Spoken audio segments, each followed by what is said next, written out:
Well, today on Give Us This Day, I made soup the other day, wedding soup, and on my way to taking my daughter to school, I said, "Well, I'm going to make some bread, and we'll have some bread and soup." And she's like, "That's great." And she came home from school, and there was no bread. It didn't work out. I ended up working a little bit later than I anticipated, and didn't plan for all of it the way that I should have. And so she was pretty disappointed.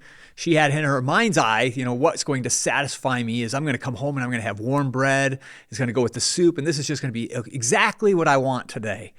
And so oftentimes we allow the needs of our life to take a preeminent place. Now, I'm not talking about soup now or bread, but I'm talking about the bread of life. In John chapter 6, Jesus said to them, "I am the bread of life. He who comes to me shall never hunger, and he who believes in me shall never thirst." And as I was pondering that scripture, and the silly story that I'm even sharing with you is, we have this idea of what it's going to take to satisfy us, what we will eat or what we're going to drink, the things that we're going to put on our bodies. We have this idea that this is what's going to satisfy me. And we have allowed this self-focus or this need-driven part to our lives become so centric to who we are and who we think we are.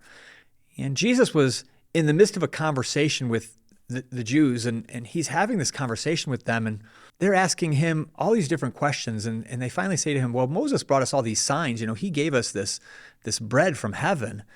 And Jesus replied, he said, "Moses didn't give you the bread from heaven.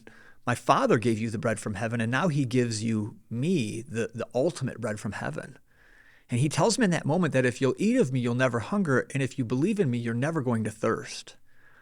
We spend so much of our time almost grasping for things that we think are going to satisfy us or things that are going to be life to us, that we can get so lost, even in our world today, that we can believe that there's something that's just eluding us. Boy, just that fresh bread that would have went with my soup, or this, there's just something out there that's just outside of my reach. And if I could just get that, I would have everything that I'm looking for. I'm challenging you today that Jesus wants to be your satisfaction.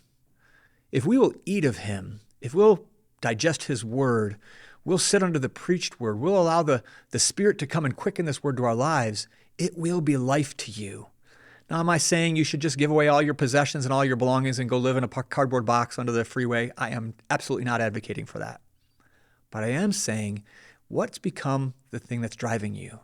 Is it a relationship with Christ? Is it a relationship with his word? Is it the relationship to draw close to him, to believe in him and drink in all that he's offering to you?